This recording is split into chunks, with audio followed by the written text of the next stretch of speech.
Before we begin, I want to make one thing very clear. There will be spoilers for the first two bosses of Elden Ring Shadow of the Erdtree in this video.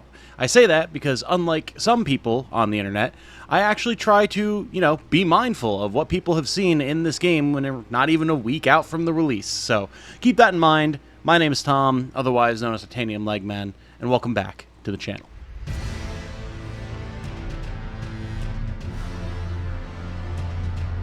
Hello everyone, if you enjoy what I do, including my coverage of Elden Ring, I know, not my normal deal, but, we did Armored Core 6 here on the channel, and those videos did fairly well, so I wanted to take my shot at some Elden Ring videos. If you enjoy that, you would like to see more of this, or you would like to see my more standard RPG, JRPG, and strategy RPG fare, a like on this video and a subscription to the channel, very much appreciated. Thank you so much.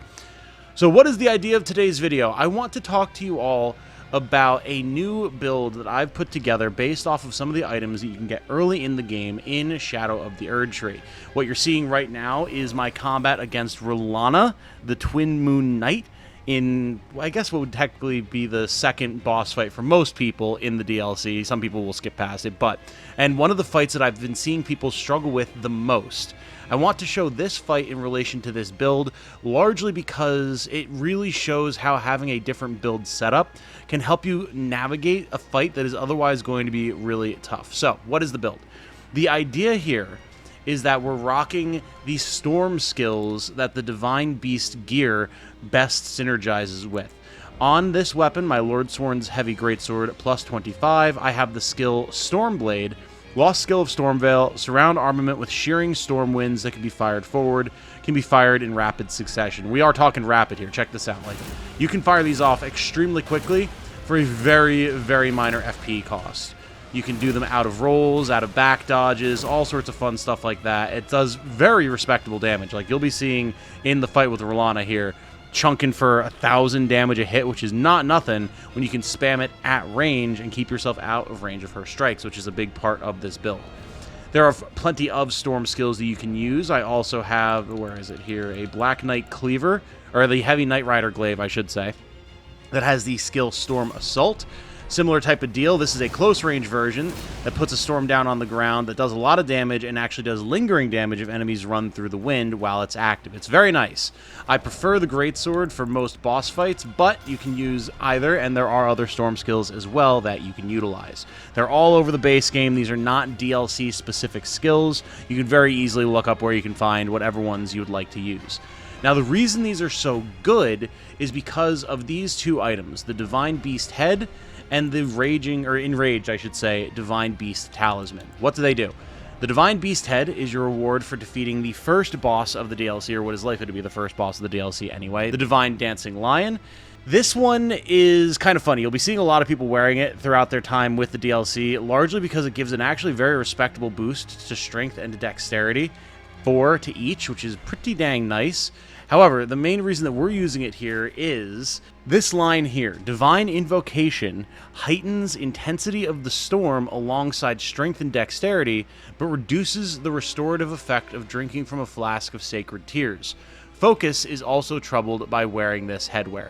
So basically, for what matters here, you get a nice boost to your strength and dexterity, possibly making it easier to wield certain weapons and also dealing more damage with those weapons.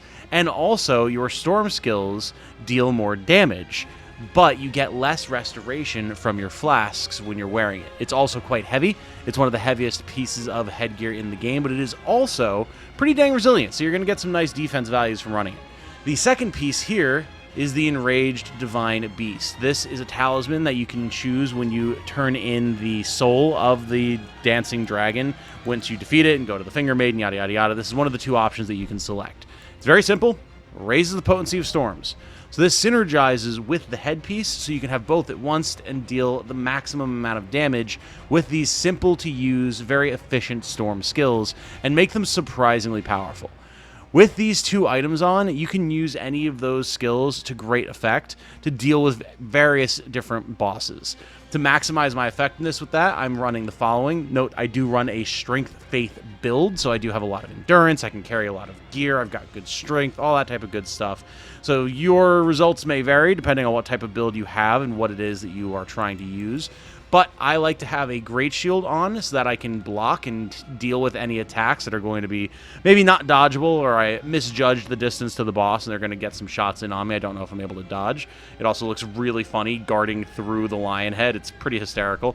And what's nice is because this shield has no skill on it, you can just spam whatever skill it is that you're using, in this case, Stormblade, without having to actually take the time to two-hand. You can just cast it and then immediately be back to blocking. It's awesome. I then also have some moderately heavy defensive gear, the Elden Lord armor, Mesmer Soldier gauntlets, bandit boots. Obviously, depending on what your equip load is, you can swap these around however you'd like. Basically just trying to get the maximum possible defensive value, depending on what boss you're fighting and what their prominent damage types are. Because no matter what people will tell you, actually having the right armor with the proper damage negation as well as matching talismans will do far more than you might expect when you're trying to fight bosses. That's really something that I should talk about in a separate video to try and alleviate some of the pain that everyone's feeling who's really struggling with the bosses in Shadows of the Erdtree. As far as the rest of our talismans are concerned, the two main ones are the Carian Filigreed Crest and the Shard of Alexander. The Carian Filigreed Crest lowers the FP consumed by skills. This is extremely vital, seeing as how our primary form of attack comes in skills, and part of the reason that we're using so little focus per swing with our Stormblade. And then the Shard of Alexander greatly boosts the attack power of skills, leaning even further into that damage output with those ranged attacks. I also have a Pearl Drake Talisman +2. This is a very flexible slot. This is where you're going to want to put whatever talisman is going to best supplement what you have going on. Some people choose to rock things like extra stamina regen, or they need to have more equip loads, so they'll put on like a Great Jar's Arsenal. Maybe you need some sort of stat boost, or you want some sort of stat boost for damage or dexterity. But primarily, I alternate between the Dragon Crest Great Shield Talisman to boost my physical damage negation, and the Pearl Drake Talisman +2 to boost any sort of non-physical damage negation. For something like Rellana, who's going to be using both physical, magic, and fire against you, I like the Pearl Drake. She's much more likely to hit me with her ranged spells than she is with her regular swords with this build, because we're going to be keeping our distance. So having something like the Pearl Drake Talisman that can reduce the pain if we happen to not be able to dodge something is going to be massively helpful. From there, you can see in the footage how you're going to be playing. You're going to be backing away, moving out of the range of dangerous strikes, taking your opportunities to get 2, 3, maybe even 4 hits in with your various different storm attacks, especially if you're using Stormblade from range. You can get a lot of these in with each given opening, and it'll put you in a position where you have more time to react to whatever ranged spells, sword slashes, fire blades, whatever it is she decides to throw at you. It also doesn't consume much in the way of FP, as we've discussed, or stamina, so you won't have to take as many opportunities to stop moving and restore your FP with a potion or things like that. When dealing with Rellana, this is great because you actually have way more lead time if she's going to throw out a sword beam at you to be able to figure out what direction you need to dodge in and be able to do so.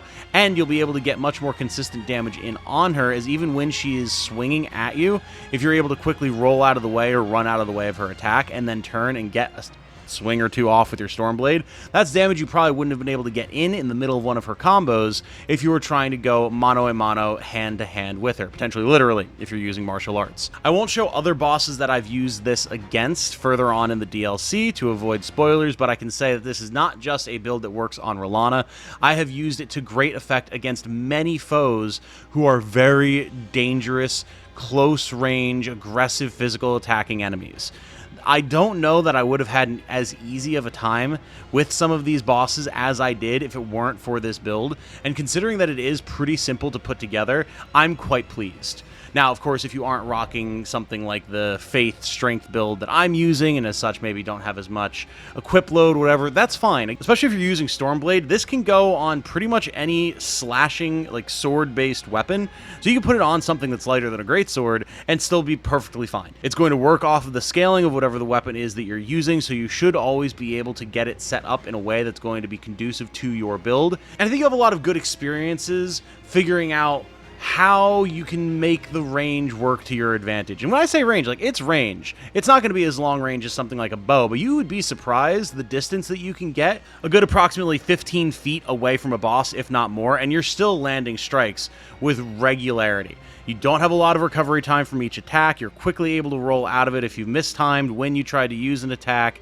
It has decent tracking. There's just a lot of benefits here. So if you're struggling with any of the bosses in Shadow of the Erdtree, you have these skills, you have these items, you're guaranteed to have the Divine Beast head if you killed the first boss, and it's very possible that you didn't even use its soul to get anything yet, and if you didn't, you can get the talisman. Like, it's not hard to get set up with this, and I highly recommend that you give it a shot.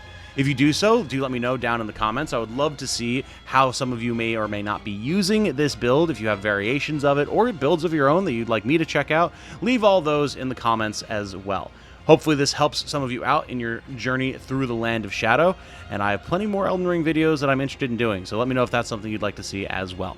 For now, though, I'm going to wrap this one up here. My name has been Tom, otherwise known as Titanium Legman. I hope you all have a good night. Stay safe and healthy out there. And remember, be good to each other. Bye now.